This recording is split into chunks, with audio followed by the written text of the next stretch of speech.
దరఖాస్తులు సర్వేల పేరుతో జరుగుతుంది. ఒక దిక్కు ఉన్న భూములన్నీ కూడా లాక్కుంటున్నటువంటి పరిస్థితి ఉంది సార్. అదేవిధంగా మరి వాటికి ఎప్పటి నుంచి పట్టాలు ఇస్తారు, క్లియర్ చేస్తారు. ఈ ప్రాబ్లమ్స్ ఫారెస్ట్ ఆదివాసులు, గిరిజనులు, దళిత బహుజనుల మధ్య ఒక గొడవలాగా అవుతుంది. అదొక ప్రాబ్లం అయిపోయింది కాబట్టి దానికి వెంటనే పరిష్కారం చూపించాలని కూడా కోరుతా ఉన్నాం సార్. నేనేమి అడగను, జస్ట్ క్వశ్చన్ రూపంలో అడుగుతా. ప్రసంగాలు లేవు సార్, స్క్రిప్టులు లేవు, జస్ట్ ప్రజల ఆవేదన మేము ముందు పెట్టదలుచుకున్నాం సార్. ఐటీడీఏలకు ప్రత్యేక నిధులు గతంలో ఉండేది సార్. 29 శాఖలు ఉండేది. వాటి పని వాటికి ఉండేది, వాళ్ళు స్వేచ్ఛగా నిధులు కేటాయించుకునేది. కానీ అవకాశం లేదు. చిన్న చిన్న పనులు కూడా ఐటీడీఏ అధికారులు, ఐటీడీఏ అంటే మా కలెక్టర్తో సమానం గిరిజన ప్రాంతాల్లో, వాళ్ళు సొంతంగా నిధులు కూడా కేటాయించుకోలేనటువంటి పరిస్థితి ఉంది. కాబట్టి వాటికి స్పెషల్ ప్యాకేజీలు ఇవ్వాలి, స్పెషల్ నిధులు ఇవ్వాలని కూడా ఈ సందర్భంగా కోరుతా ఉన్నాం సార్. అదేవిధంగా హాస్టల్స్, ఎస్సీ ఎస్టీ హాస్టల్స్లో కూడా మరి మెస్ ఛార్జెస్ పెరుగుతున్నాయి ధరలు, కానీ ధరలకు అనుగుణంగా కూడా సరే గతంలో కంటే పెంచారు, ధరలు కూడా అదేవిధంగా పెరిగినాయి. వాటికి అనుగుణంగా మెస్ ఛార్జెస్ కూడా పెంచాలని కోరుతా ఉన్నాం సార్. హాస్టళ్లలో దాదాపుగా 20 years నుంచి పనిచేస్తున్నటువంటి Delhi wage and contingent workers ఎవరైతే ఉన్నారో దాదాపుగా 2 months నుంచి వాళ్ళు ధర్నాలు, దీక్షలు చేసి రోడ్ల మీదకి వచ్చారు సార్. ఆ సమస్య అక్కడే ఉంది. వాళ్ళు పర్మనెంట్ చేయాలంటారు, జీతాలు పెంచాలంటారు. మా మంత్రి గారికి, మా సోదరిమణి గారికి కూడా తెలుసు. కాబట్టి దయచేసి వాళ్ళ సమస్యను కూడా ఎప్పటిలోగా పరిష్కరిస్తారో క్లారిఫికేషన్ ఇవ్వాలని కోరుతా ఉన్నాం సార్. ముఖ్యంగా దళిత బంధు, గిరిజన బంధు ప్రస్తావన మునుగోడు ఎలక్షన్ల సందర్భంగా ముఖ్యమంత్రి గారు తీసుకొచ్చారు. ఈసారి బడ్జెట్లో అసలు ఆ విషయమే లేదు సార్. ఇస్తారా ఇవ్వరా అది కూడా చెప్పాల్సినటువంటి అవసరం ఉంది సార్. ఎస్సీ ఎస్టీ ఉద్యోగులకు సంబంధించి ఓపెన్ కేటగిరీలో ప్రమోషన్స్ గతంలో కూడా మేము అడిగి ఉన్నాం సార్. ఓపెన్లో ప్రమోషన్స్ ఇవ్వకుండా అడక్కసినటువంటి ఒక పదం ద్వారా జియో 2 ద్వారా ఆ ప్రమోషన్స్ ఆపేసినారు. ఆ జియోని రద్దు చేసి ఏదైతే జియో నెంబర్ 5 ఉందో దాన్ని ఇంప్లిమెంటేషన్ చేయాలని కోరుతా ఉన్నాం సార్. మా మంత్రి గారు కూడా ఇందాక గుర్తు చేసిన విధంగా ఎక్కువ ఉద్యోగాలు జియో నెంబర్ 3 ద్వారా పొందినటువంటి ఆదిలాబాద్ నుంచి మరి ఖమ్మం దాకా కానీ మరి గిరిజన ప్రాంతాల్లో పొందినటువంటి ఉద్యోగులకు ప్రమోషన్లకు వచ్చేసరికి ఆ జియో రద్దయింది. కాబట్టి ప్రమోషన్లు ఇవ్వమని జనరల్ కేటగిరీలో లేదా ఉన్న రిజర్వేషన్లలోనే సర్ది పెట్టాలని చూస్తూ ఉన్నారు. కాబట్టి స్పష్టమైనటువంటి ఆదేశాలు కింది స్థాయి అధికారులకు ఇచ్చి ఒక మొక్క అయితే జియో నెంబర్ 3 ద్వారా పెట్టడం జరిగింది సార్. దాన్ని ఇంక ఎదగొద్దు, మీరు వచ్చిరు కానీ మీకు ప్రమోషన్లు లేవంటే ఇది ఎంతవరకు కరెక్ట్ సార్? కాబట్టి వెంటనే మా మంత్రి గారు టీఎస్సీ మీటింగ్ పెట్టి మరి దాని మీద ఒక జియో నెంబర్ 3కి సంబంధించి దానికి బదులు ఒక ఆర్డినెన్స్ తీసుకొస్తారా, ఒక స్పెషల్ జియో తీసుకొస్తారా, దాన్ని పునరుద్ధరించుకునే విధంగా కృషి చేయాలని కూడా నేను ఈ సందర్భంగా కోరుతా ఉన్నాను సార్. అదేవిధంగా రోడ్లు సార్, రోడ్లకు సంబంధించి మా మంత్రి గారు ఇచ్చారు ఈ మధ్యకాలంలో. అదేవిధంగా నక్సల్స్ ఎఫెక్టెడ్ కింద కూడా చాలా రోడ్లు 100 కోట్ల వరకు మా జిల్లాలో ఇచ్చారు సార్. కానీ ఫారెస్ట్ అధికారులు రోడ్లను ముట్టనిస్తలేరు. ఇంకేం లాభం సార్? వచ్చి ఎక్కడ వేసిన గొంగడు అట్లనే ఉంది.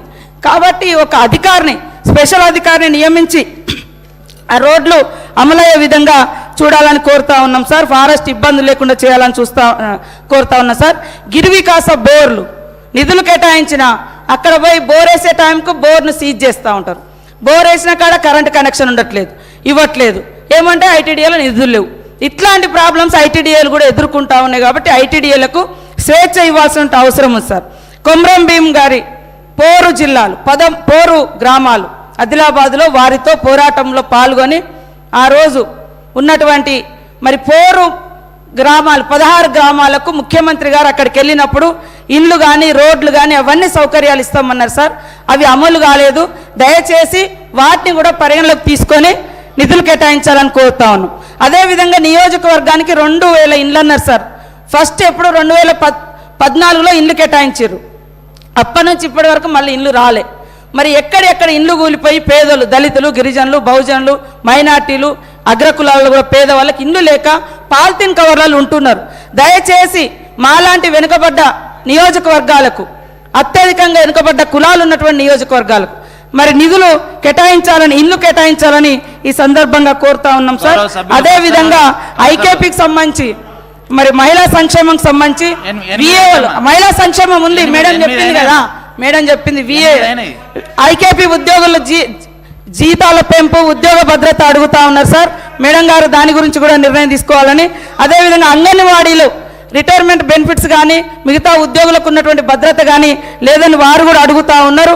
కాబట్టి వారి గురించి కూడా ఆలోచించాలని కోరుతూ, ఇతర పూజారులకు ఇచ్చినట్టుగానే దళిత గిరిజన బహుజన పూజారులకు కూడా గౌరవ వేతనం ఇవ్వాలని, అదేవిధంగా గ్రామీణ దేవతలకు కూడా గుడులకు నిధులు కేటాయించాలని ఈ సందర్భంగా అడుగుతున్నా సార్. నేను సుత్తి మాట్లాడలేదు, స్క్రిప్ట్ మాట్లాడలేదు, దీర్ఘకాలిక ఉపన్యాసం ఇవ్వలేదు సార్. కొన్ని పాయింట్స్ మేం చెప్పింది అదే అధ్యక్ష, మేం చెప్పింది అదే. తెలంగాణ ప్రజలు ఎన్నుకున్న ముఖ్యమంత్రి కాదు, ఢిల్లీ నామినేట్ చేసిన ముఖ్యమంత్రి అని చెప్తున్నా. నేను కూడా కదే చెప్పిన. నేను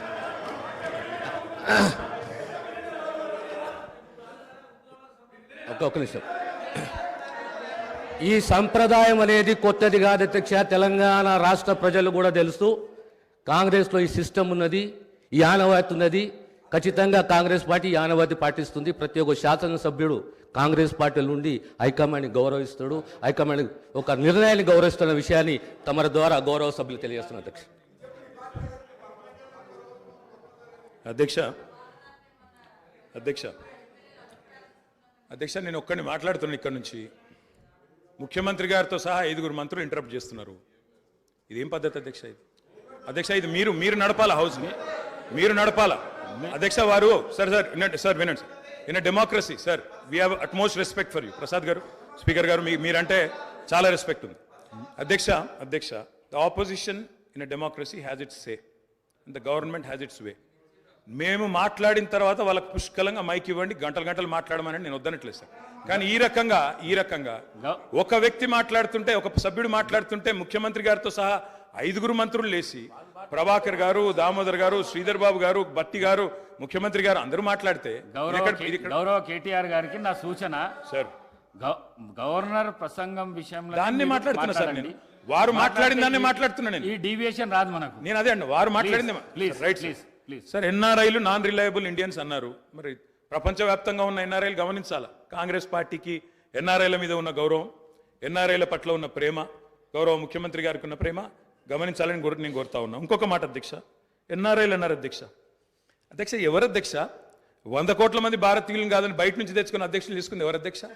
బయట దేశం వాళ్ళని తెచ్చుకున్న అధ్యక్షులు చేసుకున్న దుస్థితిలో ఉన్న కాంగ్రెస్ పార్టీ ఎన్ఆర్ఐల గురించి మాట్లాడితే ఎట్లా అధ్యక్ష? ఏదేమైనప్పటికీ అధ్యక్ష ఒకటి వాస్తవం, గత 10 పాలమూరులో వలసలు బంద్ అయినాయి, వలపోతలు బంద్ అయినాయి.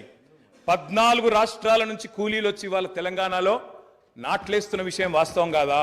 14 రాష్ట్రాల కూలీలు. అధ్యక్ష, మీరు నల్లగొండలో ఫ్లోరైడ్ బండ నల్లగొండ గుండె మీద పెట్టిపోతే ఆ ఫ్లోరైడ్ బండను దించింది కేసీఆర్ కాదా? ఆ విషం నీళ్ల పీడ విరగడ చేసింది కేసీఆర్ కాదా? తెలంగాణను ఫ్లోరోసిస్ రహిత రాష్ట్రంగా పార్లమెంటులో ప్రకటించింది కేంద్ర ప్రభుత్వం కాదా? ఇది అబద్ధం అంటారా?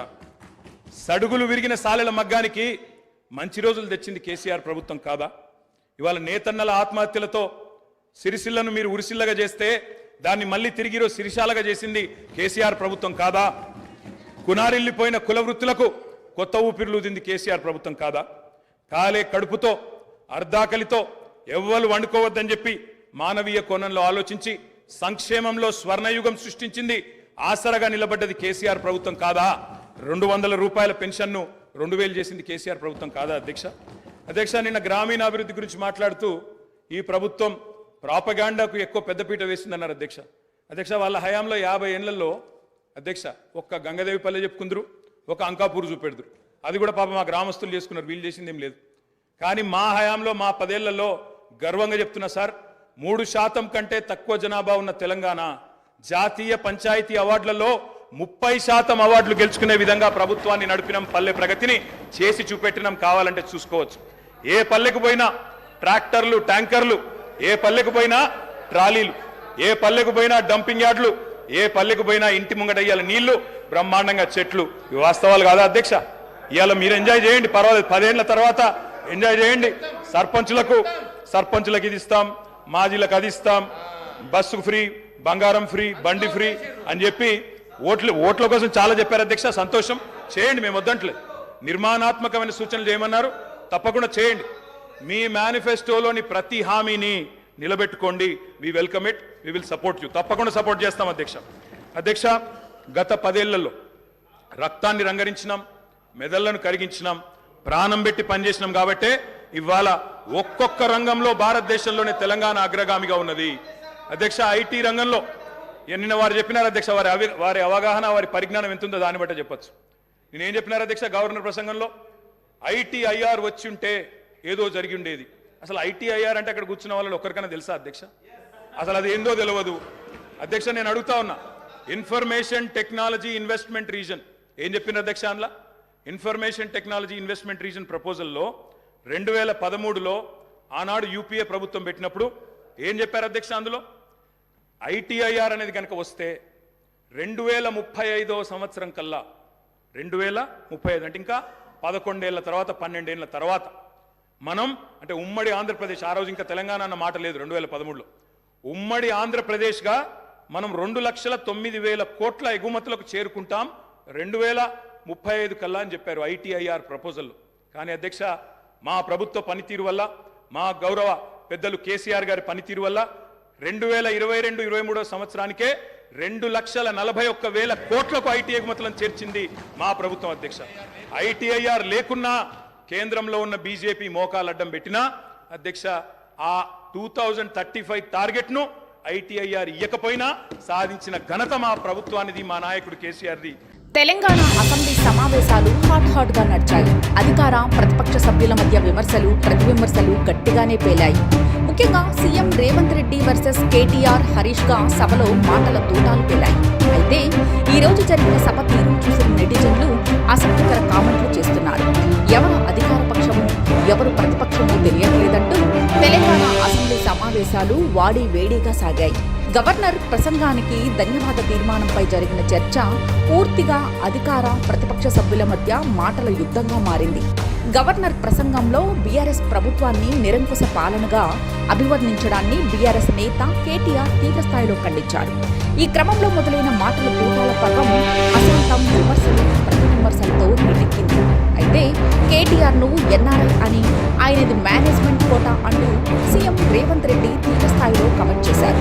వ్యాఖ్యలకు కౌంటర్ ఇస్తూ తనది మేనేజ్మెంట్ కోటా అయితే రేవంత్ రెడ్డికి పేమెంట్ కోటా అని, అసలైన ఎన్ఆర్ఐ అయిన సోనియా గాంధీని పార్టీ అధ్యక్షురాలు చేసిన విషయాన్ని రేవంత్ మర్చిపోయినట్టున్నారంటూ కౌంటర్ అటాక్ చేసిన కేటీఆర్. మరోవైపు రైతు బీమా, పంట బీమాకు తేడా తెలియదు సీఎం అని రేవంత్ రెడ్డి ప్రజలకు ఎన్నికల ముఖ్యమంత్రి కాదని, ఢిల్లీ నామినేట్ చేసిన సీఎం అంటూ తనదైన శైలిలో వ్యంగ్యాస్త్రాలు సంధించారు. ఇక హరీష్ రావు కూడా సీఎం రేవంత్ రెడ్డి చేసిన వ్యాఖ్యలకు కౌంటర్ ఇచ్చే ప్రయత్నం చేశారు. రేవంత్ రెడ్డి ఇప్పటికీ కూడా సీఎం స్థాయిలో మాట్లాడలేకపోతున్నారని, ఇక టీపీసీసీ అధ్యక్షుడిగానే మాట్లాడుతున్నారని, ఎన్నికల ప్రచారంలో చేసినట్టుగానే విమర్శలు చేస్తున్నారంటూ మండిపడ్డారు. ఇక ఉద్యమం సమయంలో అన్ని పదవులను తృణప్రాయంగా వదిలేసి పేగులు తెగేలా కొట్లాడామంటూ తీవ్రస్థాయిలో విరుచుకుపడ్డారు. ఇక చివర్లో కూడా హరీష్ రావు క్లారిఫికేషన్ ఇచ్చే సమయంలో కాంగ్రెస్ నేతలంతా అడ్డుకుని సభను ముగించేశారు. ఈ పరిణామాలను చూసిన బీఆర్ఎస్ శ్రేణులు సోషల్ మీడియాలో తమదైన స్టైల్లో స్పందిస్తున్నారు. ఈ రోజు జరిగిన సమావేశాలు చూశాక కాంగ్రెస్ పార్టీ అధికార పక్షంలా కనిపించట్లేదని, ఇప్పటికీ సభలో ప్రతిపక్షం పరిస్థితి ఉందని ఒకరు అభిప్రాయపడగా, ఎవరు ప్రతిపక్షము, ఎవరు అధికార పక్షము తెలియట్లేదని ఒకరన్నారు. ఎన్నికల ప్రచారంలో చెప్పినట్ల ముచ్చట్లే రేవంత్ రెడ్డి సభలో మళ్లీ చెప్తున్నారని మరొకరు చేశారు. ఇక మరొకరైతే ప్రతిపక్షంలో కేటీఆర్, హరీష్ రాజకీయ రేంజ్లో ఉంటే ఒక్కసారి పెద్ద ఆయన గ్రౌండ్ ఇంకా ఏ రేంజ్లో ఉంటుందో ఆలోచన